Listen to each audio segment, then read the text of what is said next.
Lorsque Sarah vit Ishmaël se moquer d'Isaac, elle dit à Abraham, chasse l'esclave et son fils, car le fils de cet esclave n'héritera pas avec mon fils, avec Isaac. Genèse 21:10.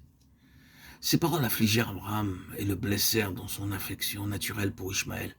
Sarah était manifestement dirigée par l'Esprit Saint en cette circonstance, alors que lui, Abraham, subissait l'influence de sentiments humains.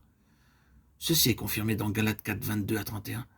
Elle avait appris cette leçon au travers d'une expérience très amère. Elle-même avait offert Agar à son mari, Genèse 16, 1, 11, 10 ans après qu'ils furent sortis d'Our en Chaldée. Pendant toutes ces années, elle avait attendu l'accomplissement de la promesse de Dieu, mais constatant que rien ne s'était produit, elle donna sa servante à Abraham. Le récit nous apprend alors comment Agar manifesta du mépris.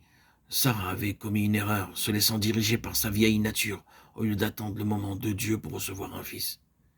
C'est alors qu'elle s'exclama « Chasse l'esclave et son fils ». Ce ne sont pas tous ceux qui portent le nom de chrétiens qui ont part à l'héritage des saints dans la lumière. Les chrétiens de nom, si respectables que soit leur apparence, en sont totalement exclus.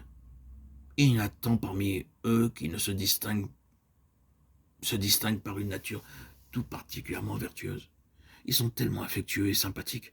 Ils font de grands sacrifices et dépensent beaucoup d'argent dans l'œuvre du Seigneur. Pourtant, chose affligeante, ils ne sont pas nés de nouveau et comptent sur leur propre justice pour parvenir au salut. Un homme de Dieu séjournait à un endroit que je nommerai point, où il prenait part à une campagne d'évangélisation. Il logeait chez une famille chrétienne très sympathique. Avant de quitter ce lieu, il pria « Seigneur, donne-moi un message pour mes hôtes. Ils ont été tellement bienveillants envers moi. Je t'en prie, donne-moi un message très gentil pour leur offrir. » Sa prière fut entendue et il reçut les paroles suivantes. « Il te manque une chose. » Luc 18, 22. L'homme de Dieu s'exclama, « Seigneur, ils ont été si bienveillants envers moi, comment puis-je leur donner un tel message ?» Il avait beau prier, les mêmes paroles revenaient constamment dans son esprit. « Il te manque une chose. » Comme il ne trouvait pas le courage de s'en ouvrir directement aux intéressés, il écrivit le message sur un morceau de papier qu'il épingla sur le rideau de la fenêtre.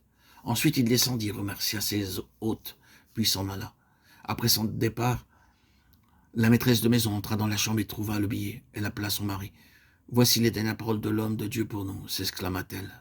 Il s'agenouilla près de la fenêtre et pria. « Mon Dieu, montre-nous la signification de ces paroles que ton serviteur nous a laissées. » Alors leur fut révélé comment, jusqu'à ce jour, ils n'étaient pas nés de nouveau, mais avaient compté sur leurs propres bonnes œuvres pour parvenir à la justice. Ils n'avaient pas fait l'expérience de recevoir le Seigneur Jésus-Christ comme leur sauveur. À en juger par les apparences, ils étaient de très bons chrétiens. Ils abondaient en bonnes œuvres, assistaient à toutes les réunions et donnaient leur argent régulièrement pour l'œuvre du Seigneur. Pourtant, ils n'étaient pas nés de nouveau. Veillez à ce que votre sagesse ou votre sympathie ne vous induise pas en erreur. Malgré tout l'amour d'Abraham pour Ishmaël, celui-ci était né de la chair, n'avait aucune part dans le royaume de Dieu. Isaac, par contre, était né de l'esprit, car avant qu'il ne naisse, le Seigneur avait placé une vie nouvelle dans le corps d'Abraham.